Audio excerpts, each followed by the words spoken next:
मंत्री महोदय लोढा काय म्हणत होते? तुम्ही कारवाईबद्दल का विचारता? विचारायचं नाही कारवाईबद्दल? होणार नाही तर कोणावर कारवाई?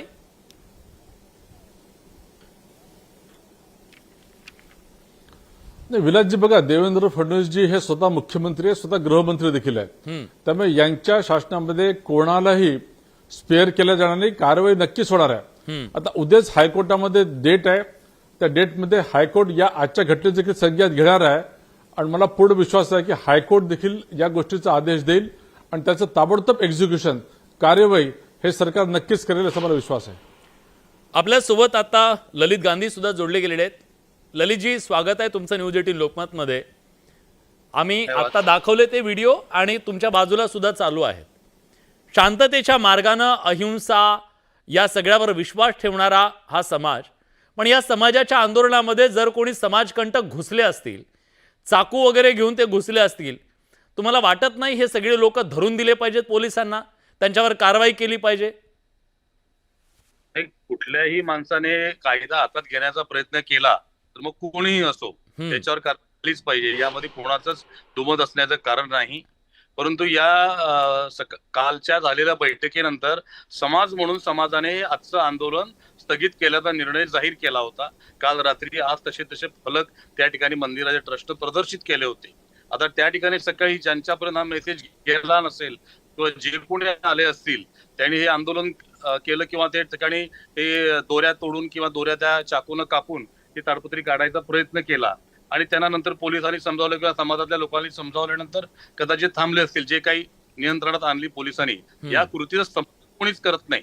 परंतु तुम्ही ज्या पद्धतीने त्याची विशेषण लावताय, राडा केला, धार्मिक अतिरेक, एवढं काही म्हणायची गरज नाहीये त्यामध्ये. कारण कोणीतरी 4 लोकांनी एखादी चुकीची गोष्ट केली तर अख्खा समाज तसा आहे असं म्हणणं योग्य नाही. कारण जैन समाज हा हजारो वर्षाची परंपरा असलेला, अहिंसेची परंपरा असलेला, समाजाबरोबर मिळून मिसळून राहणारा समाज आहे. आणि ते तुम्ही दोरी कापलेली चाकू दिसते मला, तर तुम्ही लेतागे चाकूंचं वाटप केलं तर अशा पद्धतीने थोडंसं अतिरंजित वर्णन केलं जातं या गोष्टीचं. या कृतीचं समर्थन पुन्हा दाखवतोय ते एकमेकांना चाकू दिले जात आहेत. हे काय? बघा ना, त्या महिलेच्या हातात चाकू आहेत, ती सगळ्यांना देते. बघा बघा, मी खोटं काही नाहीये. त्या महिलेवर कारवाई करायला आमचा काही विरोध नाहीये, पण तुम्ही चाकूचं वाटप केलं वगैरे असं म्हणणं, बघा ना ते काय काय चालू आहे ते तुम्ही बघा ना. चुकीचं आहे का ते तुम्ही सांगा की हे बाहेरचे लोक होते आणि ज्यांनी कोणी केलं त्यांच्यावर कारवाई झाली पाहिजे. जे कोणी चुकीचं काम केलं असेल त्यांच्यावर कारवाई झाली पाहिजे. समाजाची ही भूमिका नक्की नाही. एक्झॅक्टली हेच सांगायचं सुद्धा नाही. त्यामुळे अशा कृत्यांचं मी समर्थन करत नाही. न्यायालयाचा आदर राखणे आमची परंपरा आहे आणि सरकारनं सकारात्मक भूमिका घेतली आणि सार्वजनिक आरोग्य सुरक्षित राहिलं पाहिजे. आता जे सार्वजनिक आरोग्य ज्यावेळी धोक्यात येतं ते आम्ही सुद्धा त्यामध्ये असतो. आम्ही काही समाजाच्या बाहेर नाही. त्यामुळे कबुतरांच्यामुळे जो काही धोका होणार असेल तर त्यामध्ये आम्हालाही धोका होणार आहे. त्यामुळे या सगळ्या गोष्टींना शास्त्रीय विचार होऊन योग्य तो मार्ग काढावा अशीच भूमिका सरकारने घेतली आणि तीच भूमिका समाजाची सुद्धा आहे. विद्याताई ही भूमिका पटते का?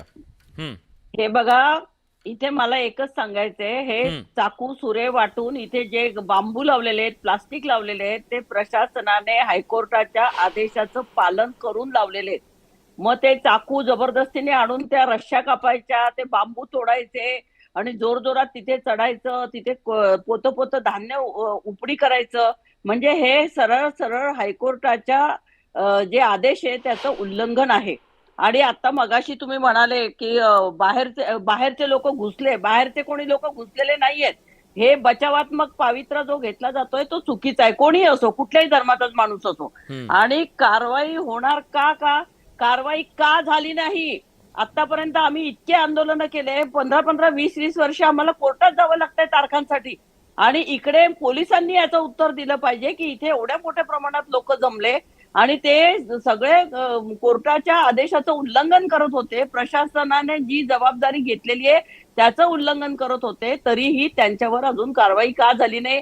आतापर्यंत पोलीस स्टेशनला 5-10 हजार लोक तिथे अटक करायला पाहिजे होती त्यांना, किंवा त्यांच्यावरती कडक कारवाई करायला पाहिजे होती. असा भेदभाव का केला जातो? म्हणजे इथे जर मुस्लिम समाज असता तर मुस्लिम समाजाला जोडून काढण्यात आलं असतं. मला म्हणायचं नाही, पण मी मगाशी जे म्हटलं की प्रत्येक गोष्ट आपली हल्ली धर्माला जोडली जाते, परंतु आपल्या जैन धर्माचे लोक आपले लाडके, आणि मुस्लिम धर्मीय आपले दोडके, अशा प्रकारे जी वागणूक दिली जाते की आम्ही सगळे जण भारतीय आहोत आणि हायकोर्टाने जो मी आदेश विचारतो, दिलेला आहे, विश्वास पाठकजी. प्रशासनाने जे दिलेलं आहे त्याचं पालन करणं आपल्या सगळ्यांचं, संविधानाचे आपण जर भारतीय नागरिक असो की आम्ही सर्व भारतीय आहोत तर आपण ते पालन केलंच पाहिजे. तुम्हाला काय करायचं तर तुम्ही कोर्टात जा, कोर्टात तुमची बाजू सांगा अगदी की खरंय. आम्हाला हे मान्य विश्वाजी, नाहीये, विश्वाजी. कबूतरखाने उघडे ठेवा. विश्वाजी, हे काय चाललंय? आरोप आहे भेदभाव केला जातोय, कोणीतरी आपला लाडका कोणीतरी दोडका असं होतंय का? मग आता दोन मुख्यमंत्र्यांची मी तुलना करतो, एक माननीय देवेंद्रजी फडणवीस आणि एक शरदचंद्र पवार. जेव्हा मुंबईला साखळी बॉम्ब ब्लास्ट झाले 12, तेव्हा शरद पवारांनी स्वतःहून सांगितलं की मी 13वा देखील बॉम्ब ब्लास्ट झाला आणि तो मुस्लिम एरियात झाला, हे मी मुद्दामून सांगितलं.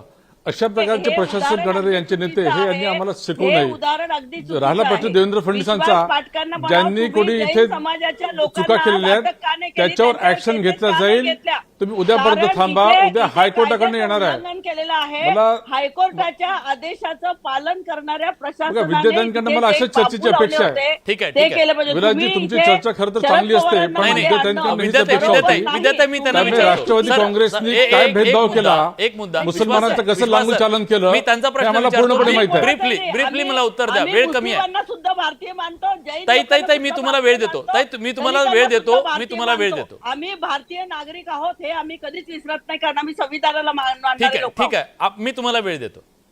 पाठक सर, मुद्दा असा आहे की काय हायकोर्टानं एखादा निर्णय दिल्यानंतर त्याची अंमलबजावणी करण्याची जबाबदारी प्रशासनाची आहे. आज जे घडलं ते थेटपणे असं आहे, सरकारी कामात अडथळा आणणे. तुम्ही प्रशासकीय सेवेत आहात त्यामुळे तुम्हाला माहिती आहे हे काय आहे. तुम्हाला असं वाटत नाही की याची दखल घ्यायला पाहिजे होती, काही जणांना किंवा नोटीस काहीतरी दिसलं पाहिजे होतं का? कोर्टानंच उद्या सांगायचं की काल जे कोणी होते त्यांच्यावर गुन्हे दाखल करा, मग सरकार नाही, करणार. डिटेन का नाही केलं त्यांना? डिटेन का नाही केलं मी सगळ्यांना? विचारतो. हा पाठक सर, नाही बघा, कारवाई यांच्यावर होणारच ना. जे कोणी दोषी हे दिसतात आहे, कारवाई होणारच आहे. मी तेच सांगतोय.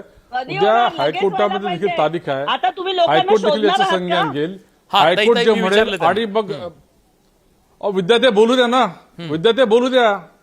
तुम्ही काय नळावरच्या भांडण्यासाठी नाही बोलतो विद्यार्थी. ताई त्यांना सिरियस चर्चा चालू आहे, जरा शांत कारवाई बसा. का झाली नाही? दरवेळी शांत बसा जरा. आंदोलनावरती कारवाई होते, ती कारवाई पोलिसांनी का केली नाही? पोलिसांचे हात कोणी ताई, मी बांधले? विचारलं ना त्यांना, ते देतील उत्तर. हा, वेळ संपलाय माझा. मला सांगा, तुमचं सरकार होतं ना इतके वर्ष, तुम्ही काय कारवाई केली? मुसलमानांचं तुम्ही लांगून चालनच केलं. तुम्ही जैन मुसलमानाचा भेद काय करता? याच्यामध्ये जो कोणी दोषी होतील त्यांच्यावर कारवाई केली जाईल. उद्या कोर्टामध्ये देखील मॅटर आहे. एकत्रितरित्या जो निर्णय होईल त्याच्यावर कारवाई नक्की होणार. डॉक्टर मनीषा ताई असं म्हणाल्या होत्या, एक शब्द त्याच्यावर एक कमेंट द्या सर. त्या असं म्हणाल्या, धर्मसंकटात आहेत तुम्ही, म्हणजे मुख्यमंत्री राज्याचे, या मुद्द्यावर. अजिबात नाही, अजिबात नाही. बघा, देवेंद्रजी फडणवीस इतके स्वच्छ प्रतिमेचे मुख्यमंत्री आहे, त्यांना धर्मसंकट काही नाही. जे काही गरीब माणसाच्या जनतेच्या हिताच्या संविधानाप्रमाणे त्याप्रमाणे ते निर्णय घेतात. त्यामुळे कोणी इथे धर्मसंकटात नाहीये. हा विषय सहज आणि व्यवस्थितरित्या लोकांना न्याय दिला जाईल याच्यातनं. ठीक आहे, आशा करूया. कबुतरांचा जीव महत्वाचा आहे, तो मुका जीव आहे, त्याच्याबद्दल कुणा राग असण्याचं कारण नाहीये. पण त्याचं स्थान मानवी वस्तीत किती असावं, किती संख्येनं असावं, आणि त्याच्यामुळे जर इथं मानवी वस्तीलाच अपाय होत असेल तर मग माणसांच्या जीवाची काळजी ही सुद्धा भूतदय आहे. हे समजून घेऊया. आणि अतिशय साधा प्रश्न आहे, साध्या प्रश्नावर धर्माच्या नजरेतून उत्तर न शोधता आपण आरोग्य, विज्ञान या सगळ्या प्रश्नातनं त्याचं उत्तर शोधणं गरजेचं आहे आणि ते स्वीकारणंही गरजेचं आहे. हिंदू धर्मियांनी सुद्धा अनेक प्रकरणात ते शोधलेलं आहे. आपण